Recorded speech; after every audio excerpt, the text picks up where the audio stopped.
এটা একেবাৰে ৰাতিৰ গান এটা গাওঁ।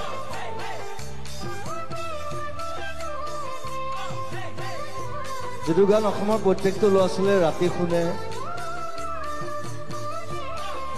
দুখ কৰে, মদ খায়,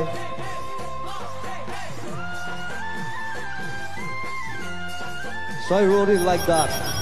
চকুৰে আঁতৰ হৈ যিমান যোৱা তৰি প্ৰথম প্ৰেমৰ সঁচা মৰম যাবা জানো পাহৰি প্ৰথম প্ৰেমৰ সঁচা মৰম যাবা জানো পাহৰি নাভাবিলেও নোৱাৰো ভাবিলেও ভাগৰো পাহৰিব খুজিও তোমাক পাহৰিব নোৱাৰো পাহৰিব খুজিও তোমাক পাহৰি